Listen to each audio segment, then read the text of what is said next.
नबी करीम सल्लल्लाहु अलैहि वसल्लम फरमाते हैं, रजब अल्लाह का महीना है और शाबान मेरा महीना है और रमज़ान मेरी उम्मत का महीना है।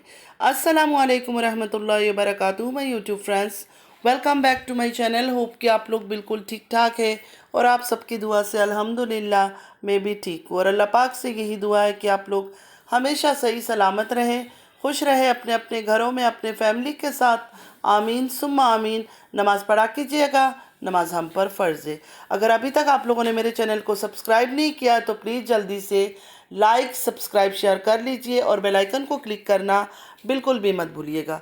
बेल आइकन क्लिक करने से ये होगा कि जब भी मैं कोई वीडियो अपलोड करूँगी सबसे पहले नोटिफिकेशन आप लोगों को मिलेगा।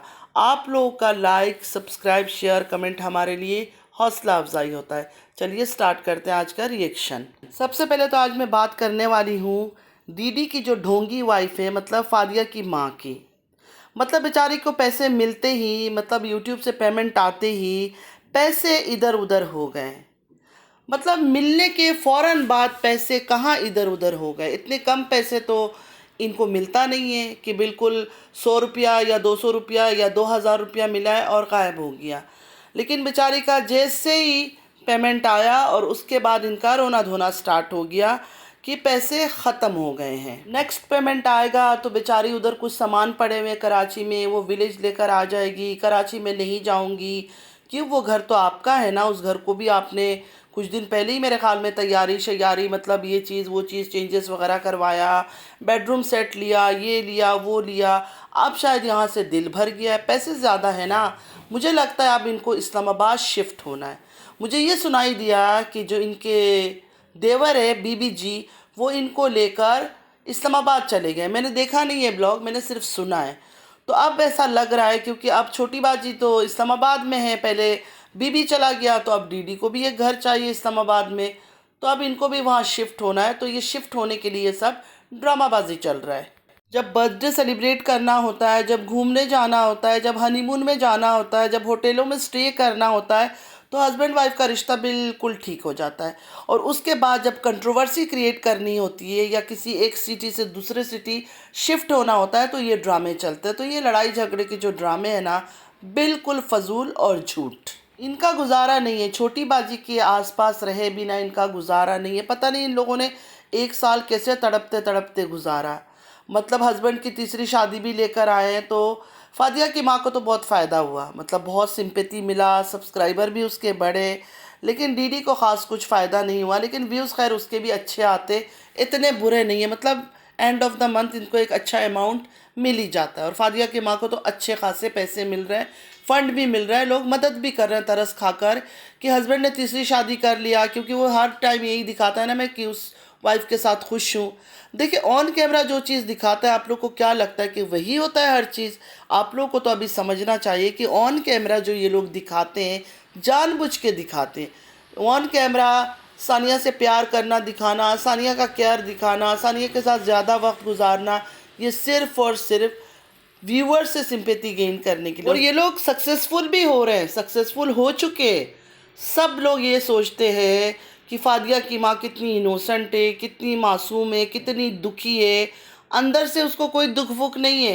ये शादी भी उसने खुद ही करवाई है क्योंकि इनको चाहिए था कंट्रोवर्सी। क्योंकि छोटी बाजी जब दूसरी शादी की कंटेंट लेकर आई थी तो एकदम से वो वायरल हो गई थी। तो इनके दिल में भी यही था, छोटी बाजी की तरह हम भी अगर तीसरी बीवी ले आएंगे तो वायरल हो जाएंगे। और छोटी बाजी जिस तरह आज घर पे घर खरीद रही है, प्रॉपर्टी खरीद रही है, कभी आउट ऑफ कंट्री घूमने जा रही है, कभी गाड़ियों पे गाड़ियाँ खरीद रही है, हम भी ये हरकत करेंगे। हाँ बेचारे उस तरह सक्सेसफुल नहीं हुए, इसलिए नहीं हुए कि लोगों को इनका टेक्निक पता चल गया कि ये किस टेक्निक से काम करते हैं। छोटी बाजी की जगह तक ये लोग नहीं पहुंच पाए, लेकिन सक्सेसफुल ये भी हुए। घर ले लिया, गोल्ड ले लिया। इससे पहले कभी फादिया की माँ ने कुछ लिया था? अब देखे घर लिया, ज़मीन लिया, गोल्ड वगैरह हर चीज़ कब ख़रीदा? पहली पेमेंट से। क्योंकि इतने सारे व्यूज़ उसको आए थे उस टाइम पर जब दीदी की थर्ड मैरिज की खबर लाई थी। और कभी हस्बैंड का शर्ट लेकर मेरा दिल करता है मैं चीख चीख के रोऊं, ये वो ड्रामेबाजी कर रही थी। मेरे हाथों में दर्द, मेरे चेस्ट में दर्द, मेरे पता नहीं कहाँ कहाँ दर्द। अब देखिए कोई दर्दों का नामो निशान नहीं है। मतलब आप लोगों को, व्यूअर्स को उल्लू बनाने के लिए हर टाइम ये लोग ये ड्रामा करते हैं, दर्द का, गम का, तकलीफ़ का। और जब इनको पैसे मिल जाता है, घर मिल जाता है, डॉलर मिल जाता है, फ़ंड मिल जाता है, फिर इनके दर्द वगैरह गायब हो जाते हैं। दीदी के जो अब्बू है गुलाम अकबर, उनके एक ब्लॉग में हमने देखा था फादिया की माँ डीडी और सानिया बैठकर हंस रहे, कराची में बैठकर हंस रहे और खाना खा रहे, और उसके बाद वो वीडियो इन्होंने हाइड कर दिया। तो उसी वीडियो से अंदाज़ा लगा ले अगर इनके आपस में लड़ाई झगड़ा होता कि ये इस तरह होता, ये सिर्फ़ और सिर्फ व्यूवर्स को उल्लू बनाने के लिए ये ड्रामा करते हैं। अच्छा, जब इसके पास डीडी आता है तो सब कुछ ओके, जैसे ही सानिया के पास जाता है इसका रोना धोना शुरू हो जाता है। हालांकि जब उम्रा गया, उम्रा से आकर भी इसके पास आया सबसे पहले, लेकिन फिर भी इसका दुख कभी ख़त्म नहीं होता है। डीडी का उम्रा का ब्लॉग मैंने एक भी नहीं देखा, सिंगल ब्लॉग जो है ना मैंने नहीं देखा। अभी मैं बैक में जाकर ये सब चीज़ें देखूंगी कि वहाँ जाकर उसने क्या किया कि क्या नहीं किया, क्योंकि अभी फिर उसकी ज़बान भी चलने लगी है और रिएक्शन भी देने लगा है। हालांकि मेरी एक जानने वाली वो कह रही थी कि उम्रा जाकर इसने रोज़ा रसूल सल्लल्लाहु अलैहि वसल्लम में खड़े होकर कहा था कि अब मैं और रिएक्शन नहीं दूंगा। लेकिन ये लोग इतने बेशरम और बेगैरत है, अपने मतलब के लिए कुछ भी कर सकते हैं, कुरान उठा सकते हैं, कस्में खा सकते हैं। मतलब इन पर भरोसा नहीं कर सकता, किस तरह इन पर भरोसा करे इंसान। तो मैंने अभी वो ब्लॉग देखा नहीं है, देखूंगी उसके बाद उस पर मैं रिएक्शन दूंगी। अच्छा, मैं क्या कह रही थी कि अभी इतना टाइम हो गया, अभी जो ये फादिया की माँ है, दीदी की दूसरी वाइफ, इसको तो ये चीज़ें एक्सेप्ट कर लेनी चाहिए थी कि दीदी की दो वाइफ है और दोनों को बराबर उसको प्यार करना होगा, टाइम देना होगा। ठीक है, मानते हैं कि सानिया के बच्चे नहीं हैं, मैं सानिया के फेवर में बात नहीं कर रही हूँ, एक बात बता रही हूँ। मतलब इस औरत का रोना समझ नहीं आता है। रात को वहाँ चला गया, अगर रात को वहाँ चला जाता है तो दिन तो आपको देता है ना। आपके पास बच्चे हैं, आप बच्चों के साथ भी सो सकती हो। अगर वो औरत अकेली है, जाहिर सी बात है अकेले इंसान को डर भी लगता है। तो अगर रात को जाकर वहाँ रह जाता है तो इसमें क्या रोना धोना। मतलब हर छोटी छोटी बात को, हर गंदी बातों को लेकर आती है रोने धोने के लिए। और अपने बच्चों को इतना ज़्यादा इस्तेमाल करती है ये औरत, लोगों को इमोशनल करने के लिए। मतलब डीडी सानिया के साथ है तो इसके बच्चे बीमार हो गए हैं, बच्चे रो रहे हैं, मैंने बच्चों को मार दिया, मैंने बच्चों को ये कर दिया। हर माँ जब अपसेट होती है, गुस्से होती है, बच्चे को एक दो थप्पड़ लगा ही देती है। उसके लिए ऑन कैमरा आकर इतना रोना धोना और बताने की क्या ज़रूरत है तुम्हें, सिर्फ और सिर्फ व्यूअर्स की सिंपैथी गेन करने के लिए। दीदी का कहना है मैंने कॉल किया था, उस टाइम पे बच्चे सो रहे थे, उसके बाद फिर मैंने कॉल किया तो पता नहीं बीबी ने उसको क्या कह दिया। मतलब वो कॉल कर रहा है, अगर बच्चों के टाइमिंग और उसका टाइमिंग मैच नहीं हो रहा है तो कोई बात नहीं है, तुम कर लो। जब फ्री टाइम में तुम बैठी होती हो तुम कॉल कर लो, तुम बच्चों को कॉल मिला के दे दो, बात हो जाएगी। यहाँ यूट्यूब में आकर रोना धोना क्यों कर रहे हो? व्यूवर्स या सब्सक्राइबर्स क्या दीदी को पकड़ कर ला के तुम्हारी गोद में डालेंगे? तो ये लोग लड़ाई झगड़ा नहीं करते हैं, सिर्फ और सिर्फ व्यूवर्स की इमोशन से, दिमाग से खेलते हैं। डीडी हर कुछ मंथ्स में दुनिया से जाने की बात करता है, कितने बार तो वो अटेम्प्ट ले चुका है। मतलब झूठा, रियल कुछ खाता नहीं है। रियल कुछ खाता तो शायद सच में ही कुछ हो जाता। रियल कुछ भी नहीं खाता है, विटामिन की गोली हो गई या कोई भी चीज़ हो गई, खाकर दिखा दिया हाँ मैंने खा लिया। मतलब हर कुछ मंथ्स में ये आदमी आ जाता है लोगों को धमकियाँ देने के लिए यूट्यूब में कि मैं अभी जान से चला जाऊंगा। मतलब शादी अपने शौक़ के लिए किया, अपनी मर्ज़ी के लिए किया, वायरल होने के लिए किया, छोटी बाजी की तरह पैसे कमाने के लिए किया, तो अब रोना धोना किस बात का? अब फादिया की माँ से तो मैं इतना कहूँगी, देखिए आपकी हरकतें मुझे बड़ा इरिटेटिंग लगता है। पहले आप बड़ी सिंपल सी सादी सी आती थी, आजकल आप आंखों को घुमाती है, सर को हिलाती है, अजीब अजीब एक्सप्रेशन देती है, नकाब आप डालती है लेकिन फिर भी बड़ा हिलना झुलना ये सब करती है। मतलब नहीं अच्छा लगता, इरिटेटिंग लगता है। और अगर आप देखें शादी वो कर चुका है, अगर कर चुका है तो उस चीज़ को एक्सेप्ट कर ले। अल्लाह ताला ने आपको दो दो बेटियां दी है, बेटियां बड़ी हो रही है, आप उनके साथ वक्त गुजारें और जितना वक्त आपके साथ आता है और अपना हक मांगे, जो चीज़ उसको देना चाहिए वो दे आपको पूरा।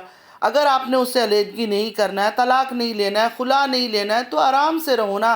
व्यूवर्स को क्यों पागल बना रहे हो? व्यूवर्स को क्यों उल्लू बना रहे हो और कैश कर रहे हो पैसे? और जिस तरह आप कहती है दीदी से आपको शदीद तरीन मोहब्बत है, मतलब एक लैला जैसे अपने मजनू के लिए तड़पती है, आप उस तरह तड़पती है उसके लिए। तो फिर वो जो कर रहा है, जैसे आपने शादी की परमिशन दे दी थी, आपने जब देखा, अपना खुद कहना है कि मैंने देखा वो तड़प रहा है, वो रो रहा है, वो पागल हो रहा है, तो मैंने कहा जाओ मर्जी है कर लो। तो जब आपने परमिशन दे ही दिया, शादी उसने कर ली, तो उस चीज़ को एक्सेप्ट कर लो। अपने प्यार, अपने मोहब्बत, अपने इश्क की खुशी में खुश रहो।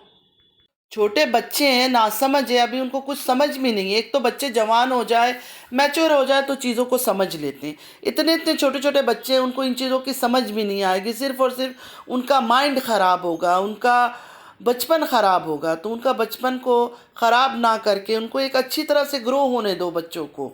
मैंने सुना दीदी आजकल रिएक्शन वालों को बोल रहा है हराम कमाई करते, तो मैं दीदी से ये कहूँगी कि दीदी आप हलाल कमाई कर रहे हो, आप हलाल कमाई कर रहे हो। पहले तो अपनी दोनों बीवियों को रोको, दोनों बीवियों को रोको ऑन कैमरा आके। इस्लाम में तो इस चीज़ के कोई परमिशन नहीं दिया, इजाज़त बिल्कुल नहीं है कि औरतें आके यूट्यूब में अपने घर के भांडा फोड़े, अपने शौहर के बारे में बातें बताए, उसने कितनी शादियां की, क्या कर रहा है, क्या नहीं कर रहा है, कब किसके पास जाकर सोता है। ये सब चीज़ें अपनी बीवियों को कंट्रोल करो। जिस दिन अपनी बीवियों को कंट्रोल करोगे फिर यूट्यूब में आना, फिर यूट्यूब में आना और रिएक्शन वालों पर बात करना। अपने घर को तो खुद रोक नहीं सकते हो, अपनी ज़बान को रोक नहीं सकते हो, जो मुंह में आता है बोलते रहते हो। क्या मर्द को इजाज़त है औरतों के ऊपर इतनी गंदी गंदी बातें करें जिस तरह आप बात करते हो? भले सलमा के ऊपर आप कितनी कितनी तोहमतें लगा चुके हो, कितनी कितनी गंदी बातें करते थे। आपको ये चीज़ें सोचना चाहिए, ये सब चीज़ें भी तो हराम है ना। रिएक्शन वाले तो जो चीज़ें आप दिखा रहे हो उसी के ऊपर बात करते हैं, हम तो जाके किसी के घर से खबरें नहीं लेकर आते हैं। और आपकी जो वाइफ है सानिया, वो पर्दा करती थी, ठीक है, मुंह छुपाती थी, आपने उसको बेनकाब किया। आपको तो शर्म आनी चाहिए, शर्म आनी चाहिए कि एक औरत अगर अपना मुंह छुपा रही थी, पर्दा कर रही थी, उसको बेनकाब करके ले आए। क्यों लेकर आए? व्यूज़ बेनकाब क्यों किया? क्यों दुनिया के गैर महरम मर्दों के सामने लेकर आए? पैसे कमाने के लिए। अपनी बीवियों को सोशल मीडिया में दिखाते हो किस लिए? पैसे कमाने के लिए। वो हलाल है?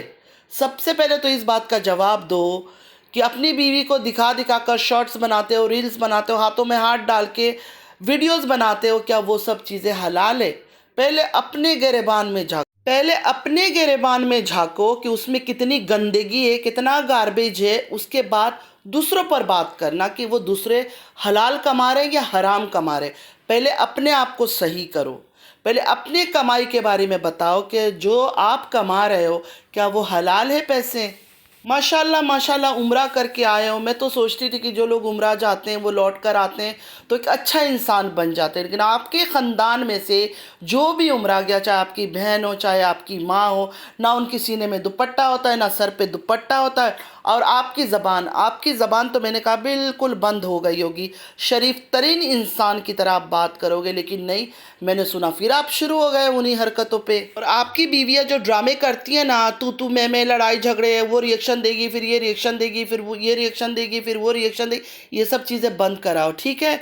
लड़ाई झगड़ा फसाद दिखा दिखा कर व्यूवर्स के दिमाग से मत खेलो आप लोग। एक्चुअली फ्रेंड्स, इनका भूख कभी ख़त्म नहीं होगा, इनका भूख कभी ख़त्म नहीं होगा। इनको मिलियन बिलियन ट्रिलियन कुछ भी मिल जाए ना, ये ऐसे ही भूखे के भूखे रहेंगे, ऐसे ही यूट्यूब में भीख मांगते रहेंगे कि हमारे पास कुछ नहीं है, हमारे पास कुछ नहीं है। क्योंकि नाशुक्र हैं ये, बहुत ज़्यादा नाशुक्र लोग हैं।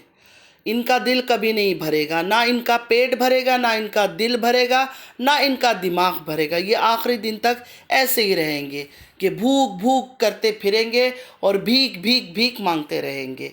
तो बस आज के लिए इतना ही। आई होप कि आज का वीडियो आप लोग को अच्छा लगा होगा। अगर अच्छा लगा है तो लाइक सब्सक्राइब शेयर ज़रूर कीजिएगा। नमाज़ पढ़ा कीजिएगा, नमाज़ हम पर फ़र्ज़ है। चलती हूँ दुआ में याद रखिएगा। ज़िंदगी रही फिर मुलाकात होगी। अल्लाह हाफिज़।